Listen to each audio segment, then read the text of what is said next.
Mais qu'est-ce que c'est bon ce film de science-fiction français? Lequel? Bah Le Dernier Voyage avec Jean Reno, Paul Ami, Hugo Becker, Lia Oussadi Le Cerf, ce film est magnifique. Non, je te connais, ça en vrai c'est ce que tu voulais dire. Ouais, alors qu'en fait, c'est pas top top. Du coup t'en parles? Bah bien sûr qu'on en parle, allez, générique et go.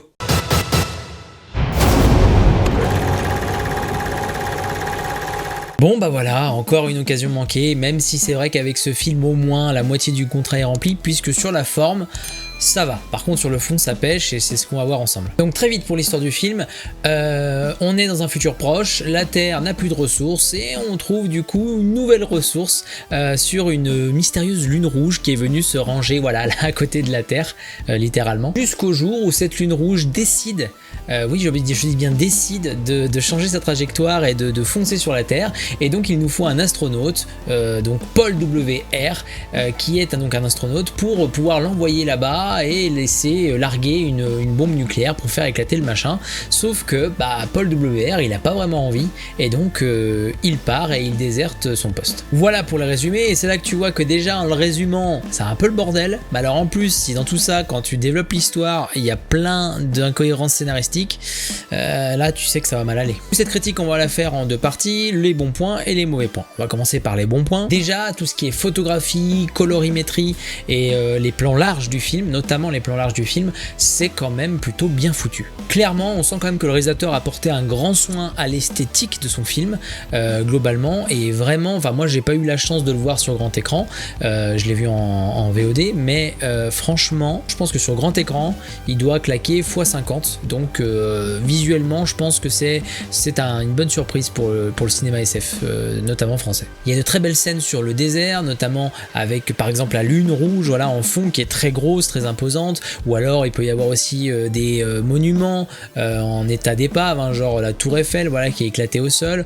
Il va y avoir aussi même de très très belles scènes, notamment sur la mer, pour moi c'est les meilleures, avec un gamin qui court sur la plage, la mer qui se reflète avec le ciel, et puis t'as l'éclair rouge qui pourfend le cadre. Vraiment, franchement, il y a une recherche qui est assez magistrale dans le film. Et ça se complète bien avec une colorimétrie qui est plutôt chaude, plutôt tirée sur la poussière, sur le côté un peu crade, un peu SF, un peu abandonné des épaves ci et là, ou même des villes, bref, il y a quelque chose de très post-apocalyptique qui fait très Mad Max. Bon, après je reviendrai sur les références plus tard, mais c'est vrai que ça s'accorde bien donc du coup avec les plans dantesques qu'on nous offre dans le film, et je dirais donc que le tout rend une photo qui fait penser un peu à ce qu'on faisait dans les années 90 pour ce genre de film là, et effectivement ça rend plutôt bien, et ça rend, on va dire, l'ambiance cohérente. Donc après il y a les références, et là on atteint, je dirais pas un mauvais point, mais un entre-deux, dans le sens où c'est bien qu'il y ait des références, parce que en plus c'est des références qui sont adaptées puisqu'elles viennent d'autres références SF, et donc ça donne quelque chose qui au final aide le film à nous porter dans son univers. Mais en même temps, moi j'aime bien les références, mais par contre, les prendre presque littéralement dans leur design, etc., ça je suis moins fan. Je vous l'ai dit tout à l'heure, il y a un aspect très Mad Maxien, on va dire dans le truc général, mais par exemple, t'as aussi les antagonistes secondaires, une sorte de soldats là, leurs costumes, clairement on se croirait dans le Mandalorian, quoi, tu vois, une sorte de Boba Fett, enfin en tout cas ça fait penser beaucoup à Star Wars, et même les drones qui les appuient dans le film, c'est clairement les drones de Dark Maul dans Star Wars 1. Donc tu te dis à ce moment-là, bon, il y a référence et puis il y a pompage. Et là, on n'est pas loin du pompage. Même la bagnole du héros, qui est volante, hein, je vous spoil pas grand-chose dans un film de SF, là, pour le coup, je trouve que ce qu'ils ont trouvé comme modèle, ça ressemble un peu au modèle qu'on retrouve dans Harry Potter, par exemple, avec la voiture dans la chambre des secrets. Donc une voiture qui est volante aussi. Et puis, il y a du Luc Besson aussi dans le film, parce que les voitures volantes font penser aussi tout ce qui est bas de caisse, tout ce qui est un peu technologique, etc., pour les faire fonctionner comme ça fait penser au cinquième élément. Mais j'irai plus loin, dans la relation qu'il y a entre les deux personnages principaux, donc que sont Paul W.R. Et la petite Elma, leur relation me fait penser un peu à le même genre de relation qu'on peut retrouver dans Léon, donc entre Jean Reno, qui est dans le film, et Nathalie Portman, qui a elle aussi joué dans Star Wars. Donc tu vois, tout se tient, toutes les références. Donc ça va chercher ses références incohérences un peu partout, ça fait un peu patchwork, et ça contentera, je pense, les plus nostalgiques d'un côté, mais ça va irriter aussi les plus exigeants de l'autre, et j'en fais peut-être un peu partie. Bon, et ensuite, pour moi, le mauvais point du film, c'est le scénario, parce qu'il est bancal, parce qu'il a beaucoup d'incohérences, il n'a pas de thématique franche, on sait pas trop où on veut aller, en tout cas on comprend que le réalisateur veut essayer de toucher à tout, mais finalement sans vraiment atteindre son objectif, que ce soit d'un côté ou d'un autre. L'histoire est même plutôt ennuyante, une bonne partie du film en tout cas, puisqu'en fait ça nous dépeint juste une sorte de course-poursuite, mais qui n'a ni queue ni tête, et franchement pour l'histoire qu'on nous raconte, il y a clairement, je sais pas, au moins 30 à 40 minutes de trop. Dans les incohérences, et sans spoiler, mais que vous puissiez comprendre quand même, il y a tout ce qui tourne autour de la trame principale, donc de la lune rouge, voilà. En fait, on comprend clairement qu'on a voulu faire un peu tout et n'importe quoi avec cette lune rouge. Donc en fait, il y a plusieurs aspects vis-à-vis de celle-ci, et je pense qu'en fait, c'est un manque de parti pris du scénario. Je pense que si on avait pris juste une thématique, une problématique pour cette lune rouge, alors ça aurait donné du corps au reste du film et ça lui aurait donné une belle trame de fond, et dans ce cas-là on aurait été beaucoup plus investi, beaucoup plus accroché. Là ça part clairement dans tous les sens parce que il y a un manque de vision, on est trop large et donc du coup on est trop vaporeux. Et autre incohérence qui vraiment doit être notée, c'est tout ce qui se passe avec Paul WR et donc du coup sa course-poursuite, sa cavale. Ceux qui le poursuivent parce qu'il a déserté, on va dire, son poste et sa mission, parce qu'ils ont besoin de lui, parce que quelque part il n'y a que lui, que cet héros qui peut sauver le monde en faisant exploser la lune. Sauf que la plupart du temps, quand ils sont en confrontation, les antagonistes n'hésitent pas à canarder, à tirer, presque à vue mais sans viser dans le tas, sur Paul WR, et tu te dis mais en fait vous avez besoin de lui vivant, donc c'est pas très cohérent. Et clairement voilà, c'est juste là pour rajouter des scènes d'action et peut-être un peu d'enjeu, mais du coup bah, c'est totalement incohérent avec le reste et avec l'objectif de ce groupuscule qui poursuit Paul WR. Bon, heureusement dans ce film tous les tirs n'atteignent pas leur cible, enfin pour la plupart, et voilà, magie du cinéma. Et entre choses vaporeuses dans le film, les dialogues sont totalement vaporeux. On sent qu'il veut y mettre quelque chose d'onirique, mais pour moi, à mon sens, ça prend pas. Ça aurait mérité d'être un peu plus terre à terre, explicatif en tout cas, de ce qu'on est en train de vivre et des objectifs des héros. Là, par exemple, j'ai un exemple en tête, c'est surtout les dialogues entre donc Paul WR et Elma, les deux personnages principaux. Si vous voulez, à un moment du film, pareil sans spoiler, il s'est passé voilà, des actions qui ont mené des conséquences plus ou moins lourdes pour les personnages, et ils se retrouvent en voiture. À ce moment-là, Elma est en pleurs, voilà, elle vient de vivre quelque chose quand même d'assez intense. Paul lui demande mais est-ce que ça va, etc. Et là, elle change du tout au tout, et elle se met à lui parler de son prénom, à lui parler de choses anecdotiques, et tu te dis mais qu'est-ce qui s'est passé quoi? Où est la scène coupée qui me permet de comprendre et de lier les deux?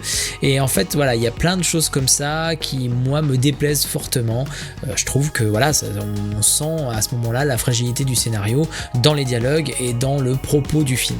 Et donc bon bah c'est dommage parce qu'on n'arrive pas à s'accrocher à ces personnages parce que leurs réactions sont incompréhensibles et surtout pas très crédibles. Pour moi le plus embêtant du film, c'est que clairement je pense que ça a été d'abord inspiré visuellement, parce que c'est le point fort du film, peut-être le point fort du réalisateur, hein, qui est tout jeune, tout nouveau dans la sphère des réalisateurs, et qui, à mon avis, a eu une grosse idée. Il s'est dit, oh, ce serait magnifique une lune rouge qui s'approcherait de la Terre, qu'est-ce que ça donnerait comme visuel, qu'est-ce que ça pourrait donner en termes de lore pour ce film de SF. Ok, c'est cool. Sauf que, clairement, il manque l'étape d'après, c'est-à-dire qu'est-ce que tu brodes comme scénario dessus, parce qu'à un moment donné, il en faut un, il faut une vraie histoire, il faut des enjeux qui collent au trip, qui collent au personnage, qui nous permettent de rentrer dedans.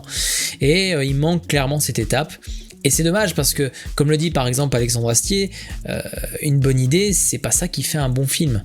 Des bonnes idées, il y en a plein, mais ça reste un pitch quoi. Et en fait, derrière l'idée, ce qui va vraiment faire que l'histoire qu'on nous raconte est bien, c'est justement l'histoire, comment elle est racontée, comment elle est amenée jusqu'à nous. Donc du coup de manière cinématographique ça passe par le visuel, ça c'est cool, c'est rempli, mais ça passe aussi par la mise en scène, par le montage, par les dialogues, et clairement ça pêche de ce côté là. Donc forcément on n'arrive pas à avoir tout ce qu'on veut pour qu'on nous raconte une belle histoire, c'est-à-dire voilà un début, un milieu, une fin qui soit bien brodé, voilà j'ai envie de dire presque cousu de fil blanc voire de fil rouge, qui nous permettent vraiment de nous investir. C'est dommage. Et pour finir sur les mauvais points, je parlerai aussi des acteurs. Il n'y a pas tous les acteurs qui sont inspirés dans ce film. Alors après, je dirais que pour les personnages principaux, ça va, franchement. Hormis, voilà, quand je vous dis les dialogues qui, eux, sont vaporeux et donc du coup décrédibilisent les personnages, mais on sent que les acteurs en tant que tels, acteurs, actrices en tant que tels, eux, essaye quand même de faire la chose de la manière, on va dire, la plus sincère possible à la caméra, donc ça fonctionne plutôt bien. Jean Reno en plus est plutôt investi dans le film, on sent qu'il y croit, qu'il croit à son personnage et qu'il essaie vraiment de donner quelque chose, on va dire, à cet univers. Mais bon, ça pêche un peu, encore une fois, par le scénar, par le montage et par l'histoire en fait très peu crédible et incohérente qu'on nous raconte. Bon, voilà. Après, mention spéciale quand même pour Paul Ami, qui lui campe un personnage, on va dire, très tourmenté, et il fait bien le mec tourmenté. Par contre, on a des personnages comme Philippe Catherine, qui lui est totalement à côté. On sent que même lui, c'est pas trop ce qu'il fout là, et ça se voit quoi. Il est désinvesti du personnage, désincarné, limite, il parle avec une voix monocorde, et on sent bien que, je sais pas, il y a quelque chose qui ne fonctionne pas dans son personnage par rapport à ce qu'il raconte et son attitude. En conclusion, Le Dernier Voyage était, ouais, un espoir quand même pour le cinéma de science-fiction français, parce que franchement, encore une fois, il a une sacrée gueule, ça on peut pas lui enlever, même s'il y a du pompage de références assez marqué, je trouve que voilà, ça respire quand même quelque chose de qualitatif. Maintenant, effectivement, il remplit pas son contrat au niveau scénaristique, au niveau de l'histoire, au niveau du montage, au niveau des dialogues, et ça pêche un peu. C'est encore dommage pour le cinéma de science-fiction français. Donc moi en l'état, je peux pas vraiment vous conseiller d'aller le voir parce que je l'ai pas non plus apprécié comme je devrais apprécier un film, on va dire en son plein, mais en même temps, bon, j'aurais tendance à dire qu'il faut quand même supporter et encourager les prises de risques et on va dire, bah oui, ce cinéma français qui essaye de sortir un peu des thématiques ou du genre de film qu'on nous sort à peu près dans toute une année. Voilà, bon, après je pense qu'il y en aura d'autres et moi je le vois plutôt comme un espoir, comme quelque chose où on se dit tiens, on peut visuellement être là déjà, c'est cool, maintenant bah il manque plus qu'à écrire un scénar et on y sera quoi. C'est tout pour cette critique. Si vous avez vous aussi vu le film, ça m'intéresse de le savoir, ça m'intéresse de savoir ce que vous en avez pensé, si vous aussi vous avez remarqué les mêmes choses que moi ou pas. N'hésitez pas à laisser des commentaires, je serais ravi d'y répondre. N'hésitez pas non plus à liker, à partager, à soutenir cette chaîne et à prendre soin de vous, c'est super important. Allez, quant à moi, je vous dis à très bientôt. Ciao!